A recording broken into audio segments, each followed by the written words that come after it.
Hello friends, welcome to my channel competitive English with প্রাইমাইটেড। তো বন্ধুরা, আজকে কলকাতা হাইকোর্টে মহামান্য বিচারপতি অভিজিৎ গঙ্গোপাধ্যায়ের এজলাসে খুব গুরুত্বপূর্ণ দুটি মামলার শুনানি কিন্তু হতে চলেছে।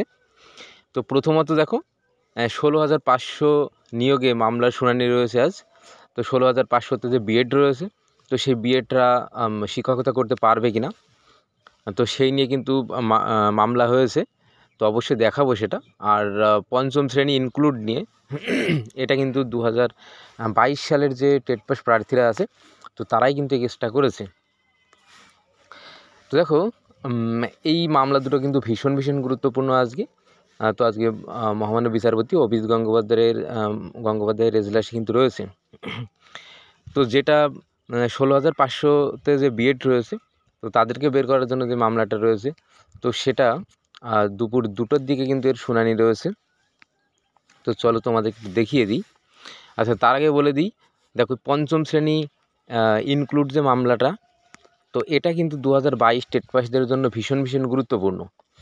কারণ আমরা জানি 2022 টেট পাস প্রার্থী, তো তারা কিন্তু প্রায় প্রত্যেক দিনই কিন্তু তারা আন্দোলন করে চলেছে তাদের নিয়োগের নোটিফিকেশনের জন্য। যদিও বা নিয়োগের নোটিফিকেশনটা একটু ডিলে হচ্ছে, কারণ যে মেরিট লিস্ট সেটা এখন পাবলিশ হয়নি অনগোয়িং রিক্রুটমেন্টের। তবুও একটা ভালো সংখ্যক শূন্যপদ কিন্তু রয়েছে এখন প্রাথমিকে। এছাড়া পঞ্চম শ্রেণীকে যদি ইনক্লুড করা যায়, তাহলে শূন্যপদটা কিন্তু আরও অনেক বেশি বাড়তে চলেছে। তবে সেক্ষেত্রে 2022 টেট পাস যারা রয়েছে, তো তাদেরও কিন্তু সবার চাকরি একটা সুনিশ্চিত হওয়ার সম্ভাবনা রয়েছে। তো সেই কারণে তাদের করা এই যে কেস, তো এখানে তাদের যে দাবি যেটা রয়েছে যে মানে প্রত্যেকটা প্রাইমারি স্কুলে যেন পঞ্চম শ্রেণীকে ইনক্লুড করা হয়, এবং তার ফলে স্বাভাবিকভাবেই শূন্যপদ বৃদ্ধি পাবে। এবং সেটা অবশ্যই তাদের যদি শূন্যপদটা যদি একটু বাড়িয়ে দেয় তাদের রিক্রুটমেন্টে, তবে সেক্ষেত্রে প্রায় সবারই চাকরি কিন্তু সুনিশ্চিত হবে। তো এটাই তাদের মূল দাবি। তো এবার চলো 16,500 যে কখন কি কেসটা রয়েছে সে বিষয়ে একটু জেনে নিই। তো দেখো, 16,500 যে কেসটা রয়েছে, দেখো 16,500তে বিএড ডিগ্রিধারী প্রশিক্ষিত শিক্ষক বাদ দেওয়ার জন্য কলকাতা হাইকোর্টে মামলা দায়ের হয়েছে। Case number WPA 21864 of 2023। দেখো, Mitali Pal and ors versus the state of West Bengal. আর মামলাটা দেখো, মামলাটির পক্ষে আইনজীবী কে রয়েছেন? শ্রী তরুণজ্যোতি তিওয়ারি মহাশয়। তো এই মামলাটি আগামী 15ই জানুয়ারি সোমবার, অর্থাৎ আজকে সোমবার বেলা 2টোর সময় কিন্তু রয়েছে। আর এটা ফিক্সড ম্যাটারে রয়েছে, এটা শুনানি কিন্তু অবশ্যই হবে। তো এটা কিন্তু খুব গুরুত্বপূর্ণ হতে চলেছে। 16,500তে যে বিএড রয়েছে, তো তাদের জন্য কিন্তু এটা অনেক বেশি ভাইটাল।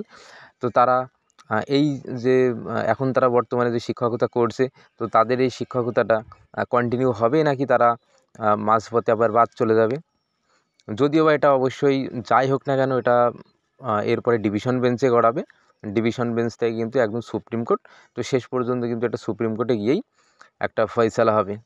কারণ বোঝাই যাচ্ছে এটা তো একটা ইন সার্ভিস টিচার, তো তারা কিন্তু বিষয়টা এমনি এমনি ছাড়বে না, অবশ্যই এটা সুপ্রিম কোর্ট পর্যন্ত গড়াবে।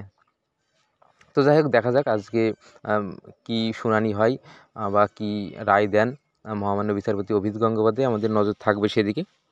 তো তারপর কি হচ্ছে, তো সেটা অবশ্যই আমি কিন্তু তুলে ধরবো। তো অবশ্যই চ্যানেলের সঙ্গে যুক্ত থাকবে, তাহলে কিন্তু খবরগুলো সঠিকভাবে পাবে। তো বন্ধুরা, আজকে ক্লাসটা এখানে শেষ করছি। আবার দেখা হবে পরবর্তী ক্লাসে। ততক্ষণ সবাই ভালো থাকবে। ধন্যবাদ।